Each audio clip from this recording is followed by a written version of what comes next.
it or break it. And I'm here with the one and only, man. Tell them who you are and what you do.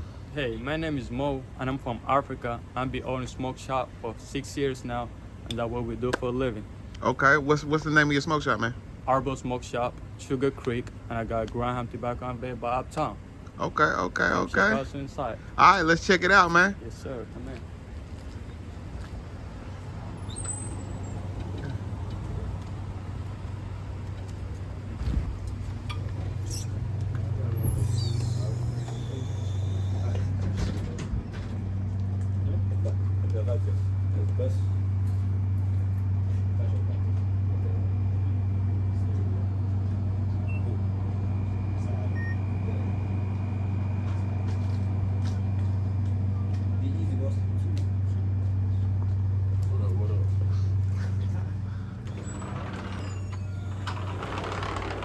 What's this right here, man? And we got cigar room right here.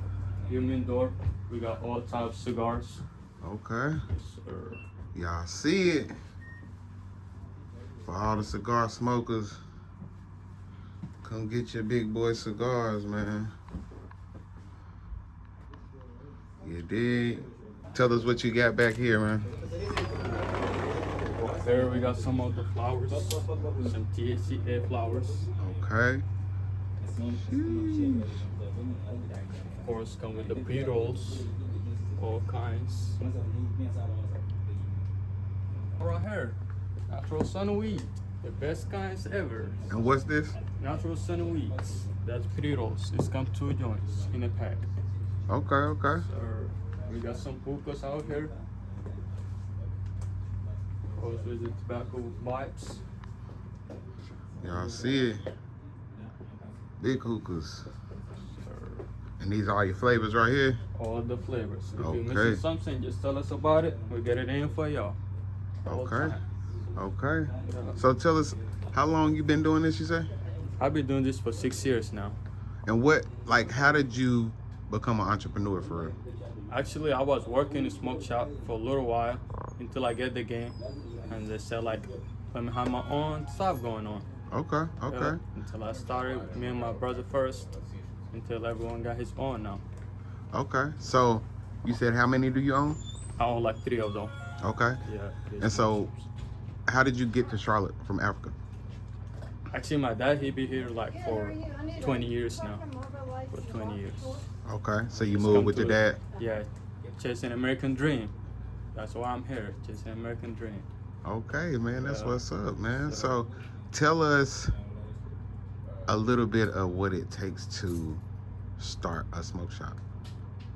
Actually, just need more contact and be looking forward and give yourself every day motivation to keep something going on and keep it legal. Yep. So how long did it take you to, go from working in a smoke shop to owning your own? I would say like 3 years. 3 years. Okay. Of just working hard every day, 7 days a week. So Days off. tell us a little bit about your background growing up, like before you got to Charlotte. Actually, I was like the youngest of my family, and all my brothers, my dad was left, so I come like the man for the house from early age, take care of my mama and my sister back there in Africa, and here we are now. And how old are you, man? I'm 24. 24. Okay, young in the game, doing it big, man. Yes, sir. That's what's up. So what would you say make it or break it means to you? It's mean a lot. It's mean a lot actually when you look at it deep. But I would say like, as what 50 Cent said, get rich or die trying. That's how it is. Like, just keep yourself like motivated. Look at your family. Look how you want to see yourself in 5-6 years from now, and just get stuff going on. Sir. So when it comes to this type of industry, what made you want to be in this type of industry? Actually, it was a chance. Right now, I got like a lot of business going on, but smoke shop, that's where I started. I start from there, but right now I got like towing truck, restaurant, a couple other businesses, me and my brother, But I would say the smoke shop, that's the basis. That's what I'm start off with. Okay, and tell us about your other businesses. I mean, we start right now for the ton truck companies. We got a lot. We own a ton truck. We open a couple restaurants down. We'll try and make it. Try Okay, and make it out here. what's the name of your restaurant? Restaurant is gonna be like Chick-fil-A's. Okay, Yes, sir. okay. Yes, sir. So, what advice would you give somebody who wants to get in the smoke shop industry? I would say find a good location, good community, and just start. It's a great business, to be honest. It's a great business. Okay, man. Haters everywhere, but you just gotta keep pushing, man. Gotta keep pushing.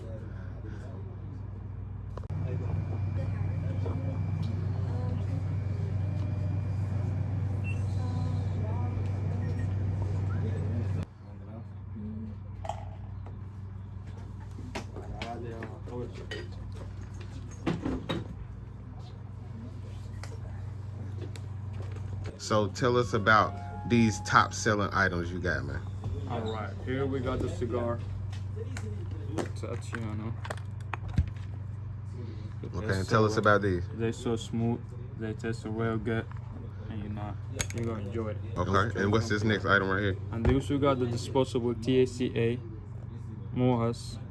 The Okay, best disposable ever. It's come 3.5 grams. and what's the best one? Like, what would you say your best selling one out of those three?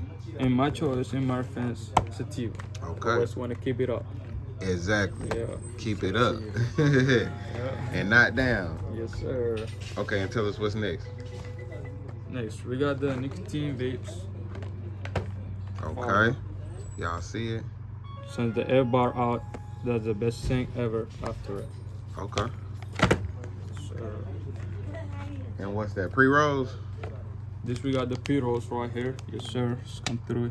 Two and a Okay. half, 3 grams. Cake bomb. Okay, that's the best seller? Best seller ever. Okay. It's gonna start great. And what's this right here? Now we got the shishas.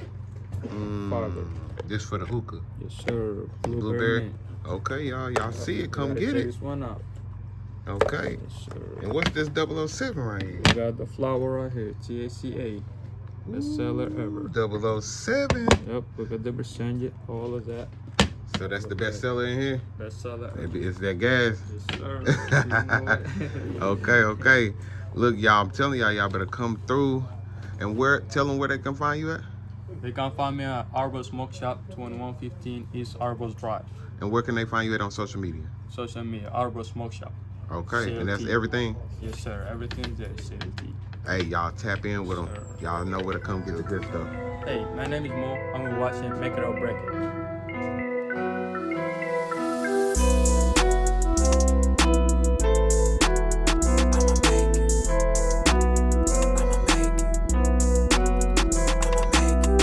I'ma make it. I'ma make it. I'ma make it. Are you gonna make it or break it? Are you gonna make it or break it? I'ma make it. And I'm here with my boy. Introduce yourself, man, and tell them who you are. Fari, Laury, or also known as It's Fari Time. I do public interviews in North Carolina and other places soon. Would you rather kill 3 humans or 30 dogs? Oh, humans, for sure. I love dogs. Why humans over dogs, though? That's kind of wild. It makes sense to me. There's too many humans on Earth. It's not enough dogs. White or black women, and why? 100% snow bunnies. 100%. Black women are just like homegirls. They be with me, you feel me? So that's it. What is your dream car, and why? Probably like an M4, just because I be fucking with Beamers, or an i8. I fuck with i8s. Who do you think causes more damage to America, African Americans or illegal immigrants? I think African Americans because of systematic oppression and over policing. What's the hardest substance you've taken, and how did you react to it? Acid. That shit, bro, was a whole nother level of shit, bro. I was just not ready for it. What's your favorite food? Sandwiches. Any type of sandwich. Just sandwiches. What's the biggest secret you kept from your parents? Skip that one. We can tell. What's the hardest substance you ever done, and how did you react to it? Probably just acid. It was a pretty good trip from what I remember. So I mean, no bad experience, but I don't condone that. What's one thing you would tell the youth? Never lose your childlike wonder. Life will try to bog you down and fucking dim your light all the time. Do not. Fucking go outside and just play. Make crazy noises. Do stupid shit with your friends. Keep that youthful spirit alive. That's what all creatives need. That's what everybody needs to be happy. Black or white women? Black.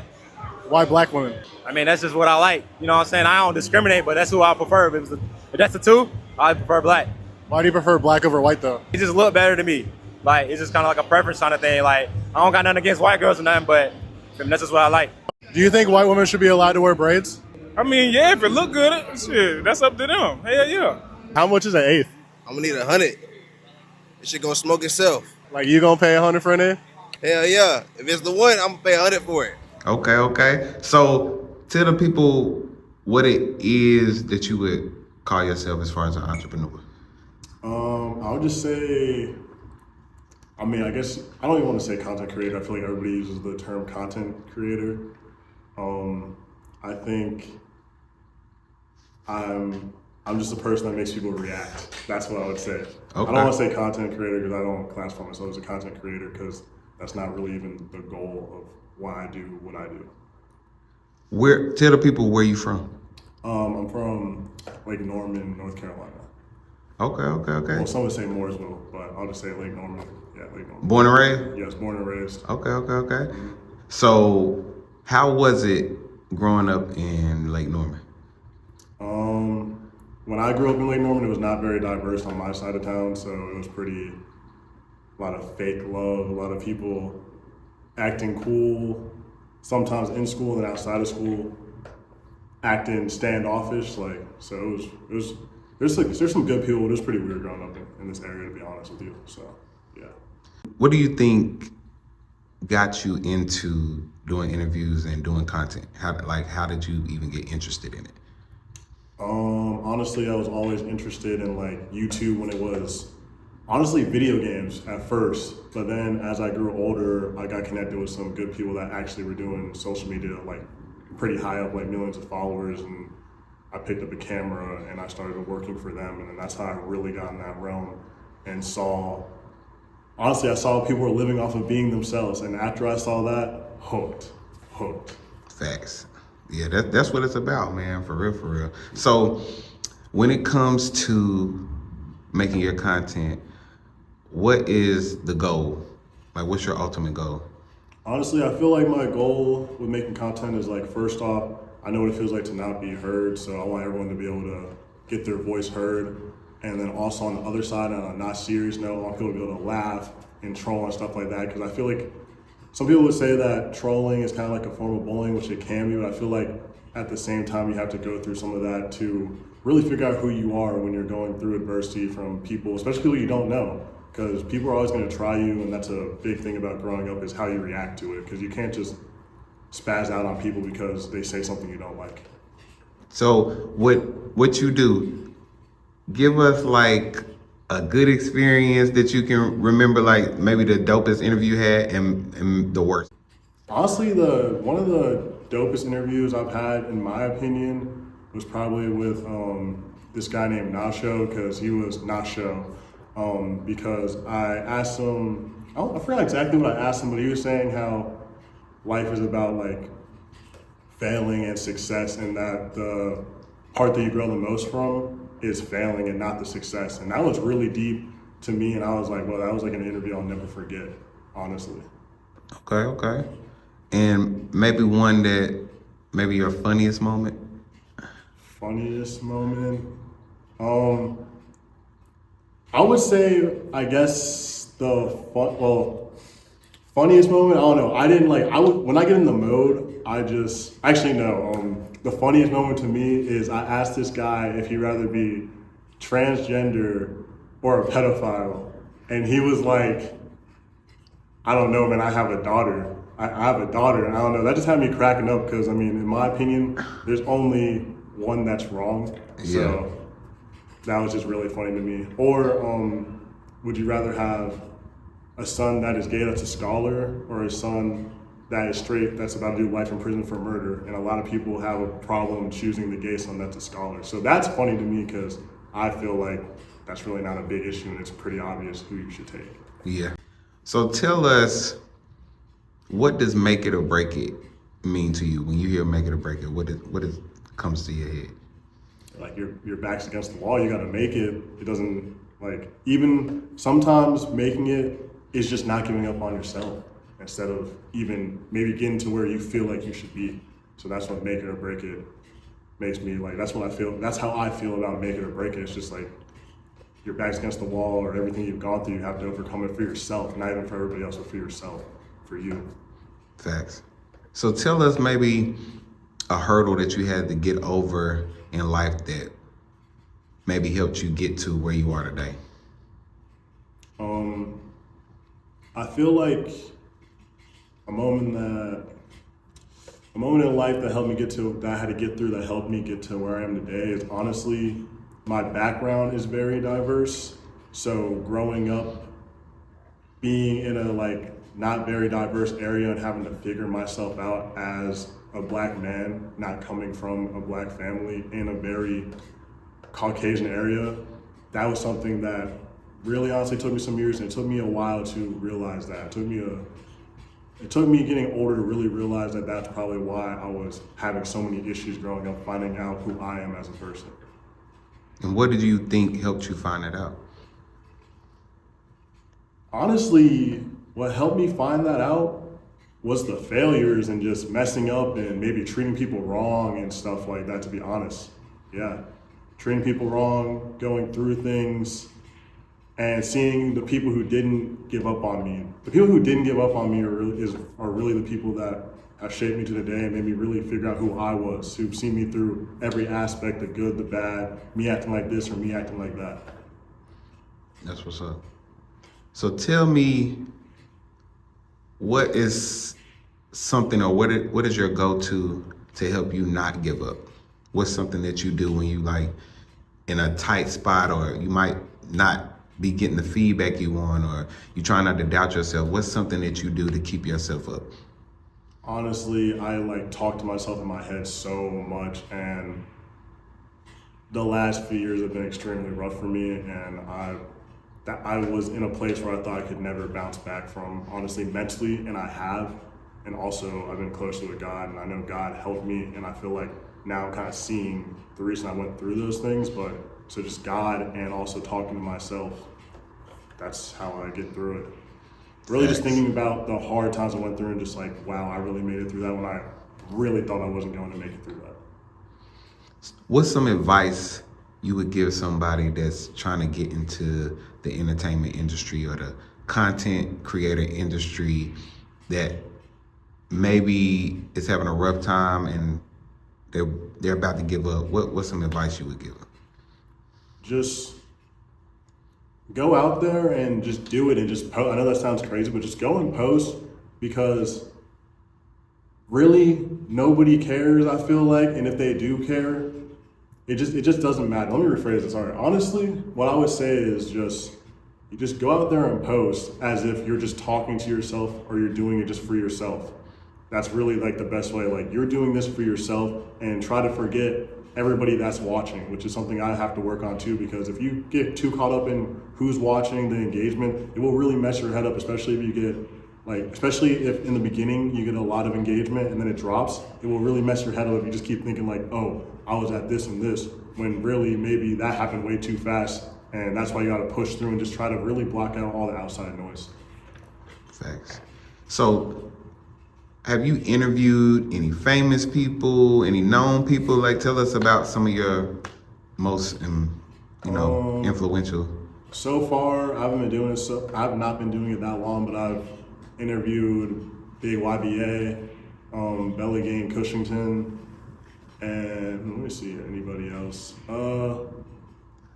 LeVar Scott, which he is on the come up in NASCAR, so definitely go check him out. And I feel like that is pretty much all, but I do have people in the DMs that are in the works. We just gotta make it actually happen. Facts.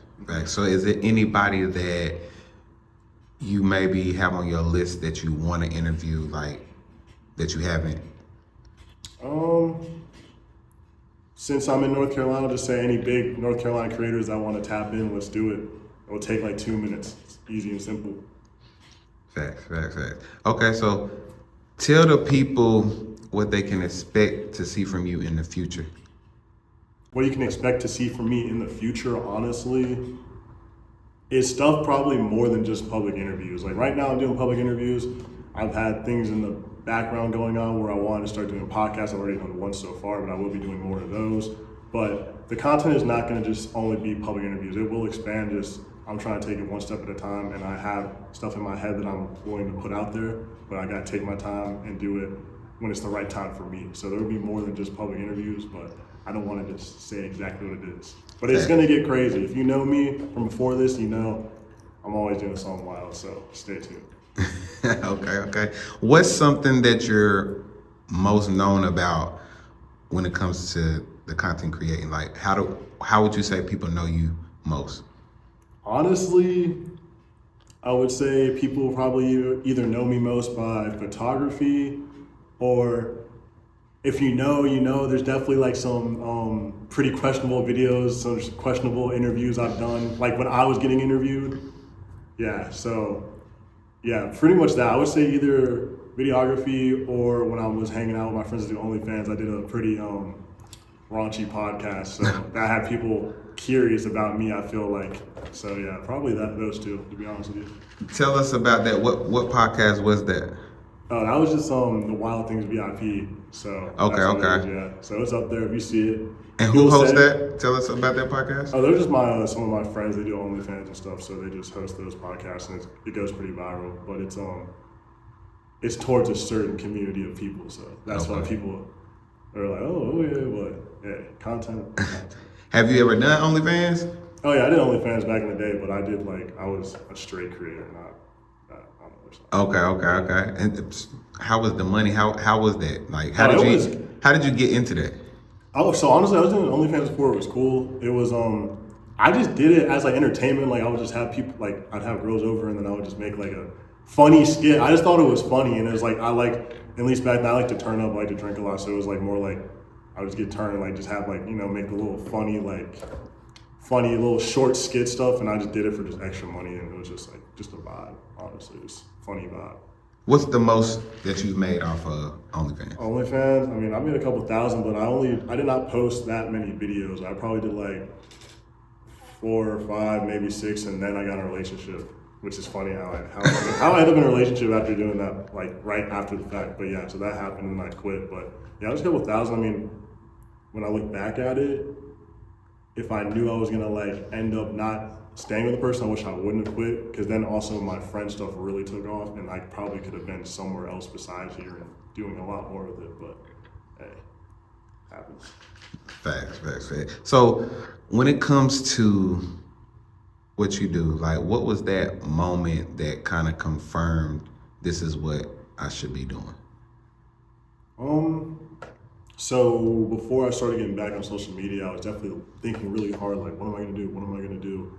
And then I saw my friends from LA doing the public interviews, and I was honestly, because I like absorb, when I'm around people, I absorb energy, not like in a weird way, just like I study and see, because I feel like I can learn something from everyone, like even like make it or break it. I'm learning stuff from y'all right now.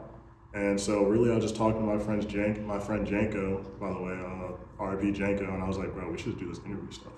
And then I started doing the interview. I talked to my boys from LA, they let me know what I needed to do, and then I just jumped out there and just said whatever. Because I've always been the type of person to always ask hypothetical questions. Like I used to annoy my mom so much just with the hypothetical questions. So like that part was already easy. I just needed to just get a mic, get a camera, and just go to work.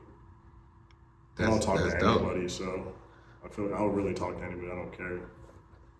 So when it comes to that, right, and you started it and you just wanted to try it, how long was it before you like took off and the momentum like start going up?